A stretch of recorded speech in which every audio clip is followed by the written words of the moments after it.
Hello ಗೆಳೆಯರೇ, ಎಲ್ಲರಿಗೂ ಮತ್ತೆ ನನ್ನ ಚಾನಲ್ಗೆ ಸ್ವಾಗತ ಸುಸ್ವಾಗತ.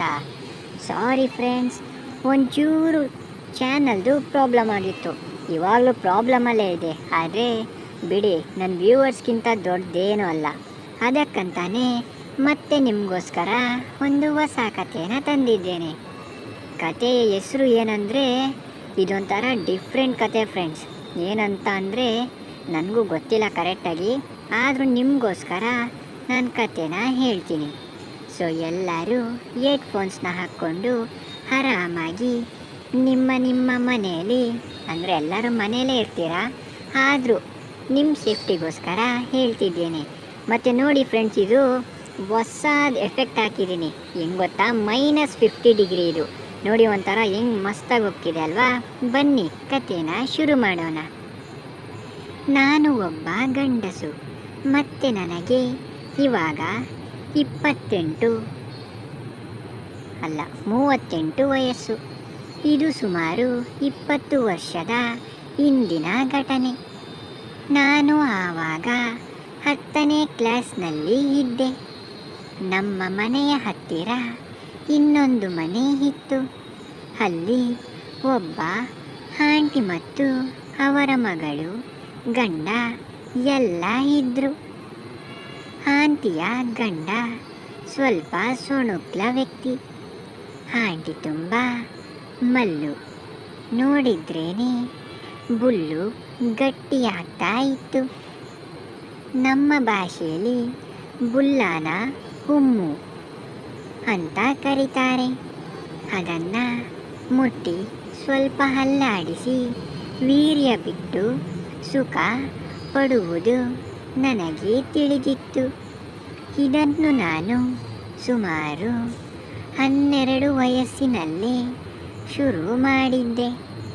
ಮತ್ತು ಯಾವುದಾದ್ರೂ ಪೇಪರ್ನಲ್ಲಿ ಬರುವ ಜಾಹೀರಾತನ್ನು ನೋಡಿ ಬುಲ್ಲ ಬೆಳೆಸುವ ಮದ್ದನ್ನು ತೆಗೆದುಕೊಂಡಿದ್ದೆ. ಅಂದಿದ್ರಾಗಿ ನನ್ನ ಹುಮ್ಮು ಸುಮಾರು 8 ಇಂಚು ಉದ್ದ ಮತ್ತು 7 ಇಂಚು ಸುತ್ತಳತೆಯಿಂದ ಕೂಡಿತ್ತು. ಇದು ಸ್ವಲ್ಪ ಎದ್ದರೂ ಸೈಡೆದ್ದಿತ್ತು ಮತ್ತು ಚಡ್ಡಿಯಿಂದ ದಪ್ಪನಾಗಿ ಕಾಣಿಸ್ತಾ ಇತ್ತು. ಮತ್ತೆ ಮನೆಯಲ್ಲಿ ಇರುವಾಗ ನಾನು ಕಾಚ ಹಾಕದೆ ಬರೀ ಚಡ್ಡಿ ಹಾಕುತ್ತಿದ್ದೆ. ಹೀಗಿರುವಾಗ ಒಮ್ಮೆ ನನಗೆ ಮಲ್ಲು ಆಂಟಿಯ ಮನೆಗೆ ಗ್ಲಾಸ್ ಫಿಟ್ ಮಾಡಲು ಹೋಗಬೇಕಾಯಿತು.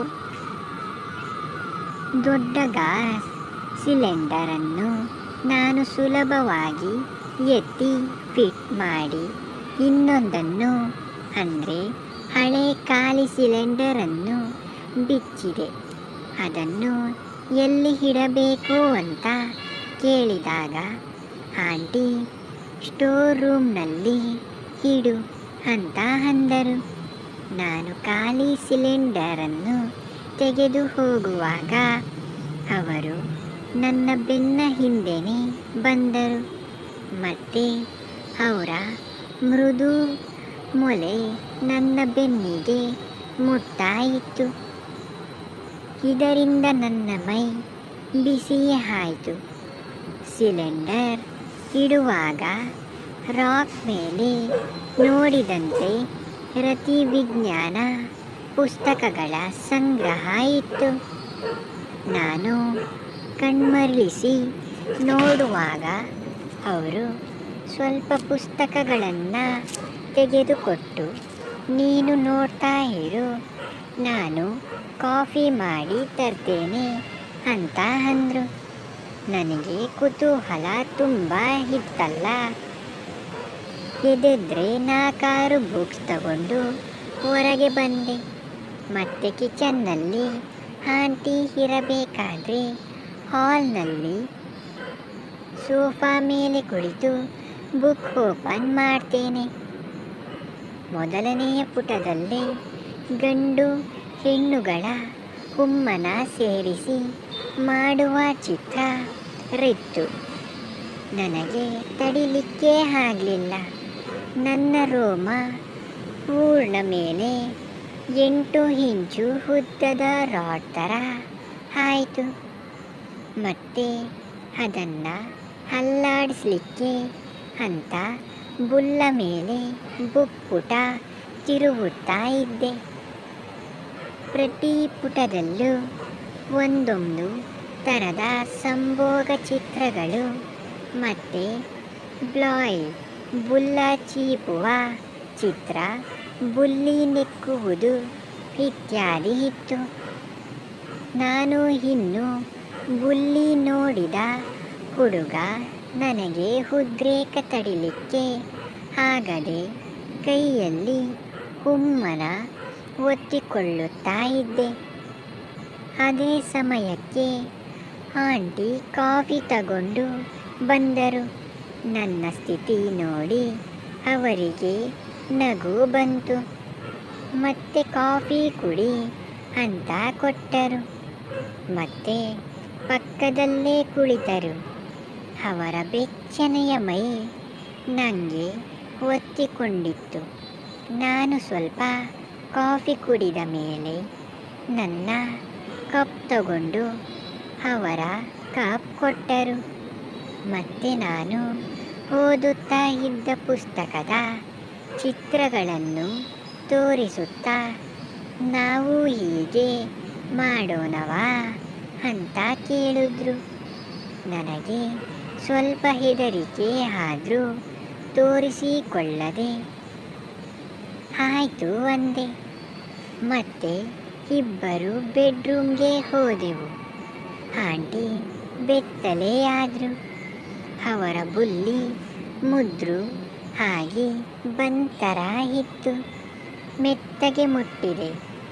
ಗ್ಯಾಸ್ ಥರನೇ, ಇದಕ್ಕೂ ಫಿಟ್ ಮಾಡು, ನಿನ್ನ ಸಲೀಸಾಗಿ ಮಾಡ್ತೀಯಾ, ಏನೂ ಹೆದರಬೇಡ ಅನ್ನುತ್ತಾ ಕಾಲನ್ನು ಅಗಲಿಸಿ ಮಲಗಿದ್ರು.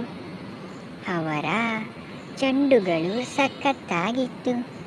ನಾನು ಬುಕ್ ಓದುತ್ತಾ ಇದನ್ನೆಲ್ಲ ಹಾಗಾಗಿ ನನಗೆ ಬಾಲ್ಗಳ ಹಿಟ್ಟಿನ ಥರ ಒತ್ತಿ ಅಮುಕಿ ನೆಕ್ಕಿ ಮಾಡಿದರೆ ಹೆಂಗಸರಿಗೆ ಖುಷಿಯಾಗುತ್ತೆ ಅಂತ ಗೊತ್ತಿತ್ತು. ನಾನು ಬಟ್ಟೆ ತೆಗೆಯದೆ ಅವರ ಚೆಂಡು ನೆಕ್ಕಲಿಕ್ಕೆ ಶುರು ಮಾಡಿದೆ. ಅವರು ಕಳ್ಳ, ಬಟ್ಟೆ ತೆಗೆಯೋ, ನಾನು ಬೆತ್ತಲೆಯಾಗಿರುವಾಗ ನೀನು ಎಲ್ಲ ಅಡಗಿಸಿ ಇಡಬೇಕಾ ಅನ್ನುತ್ತಾ ಮೆತ್ತಗೆ ಹಂಡಿನ ಮೇಲೆ ಹೊಡೆದರು. ನನಗೆ ಮಜಾ ಬಂತು. ನಾನು ನಾಚಿಕೆಯಾಗುತ್ತಿ ಕಣ್ಣೆ ಅಂದೆ. ಅವರು ಒಮ್ಮೆ ಮಾಡಿಬಿಟ್ಟರೆ ನಾಚಿಕೆ ಗೀಚಿಕೆ ಎಂಥದು ಸಹ ಇಲ್ಲ ಅನ್ನುತ್ತಾ ನನ್ನ ಚಡ್ಡಿ ಎಳೆದ್ರು. ಅದರಲ್ಲಿ ಕಾಚ ಇಲ್ಲ. ನನ್ನ 7 ಇಂಚಿನ ಬುಲ್ಲ ಅವರ ಕೈಯಿಗೆ ಸಿಕ್ಕಿತು. ಅದನ್ನು ಹಾಗೆ ಸವರುತ್ತಾ, ಏನೋ ಇದು ದೊಡ್ಡ ಗಂಡಸರಿಗಿಂತ ದೊಡ್ಡದಿದೆ ಅನ್ನುತ್ತಾ ಒತ್ತಿದರು. ಮತ್ತೆ ನನಗೆ ಅವರ ಮೆತ್ತನೆಯ ಬುಲ್ಲಿ ಮುಟ್ಟಬೇಕು ಅನ್ನಿಸಿತು. ಒಂದು ಬೆರಳನ್ನು ಬುಲ್ಲಿಯ ಒಳಗೆ ಹಾಕಿದೆ. ಅದು ಜೋರಾದ ಆಳಿಕೆ ಹೋಯಿತು. ಜಾರುವ ಬುಲ್ಲಿ ಬೆಚ್ಚಗಾಗಿ ಬೊಂಬಾಟಾಗಿ ಇತ್ತು. ಮತ್ತೆ ಆಂಟಿ ಮೇಲೆ ಬಾ, ಅದನ್ನು ಮಾಡುವಂತೆ ಬಿಡು ಅನ್ನುತ್ತಾ ನನ್ನ ತಮ್ಮ ದೇಹದ ಮೇಲಕ್ಕೆ ಆಂಟಿ ಎಳೆದುಕೊಂಡರು.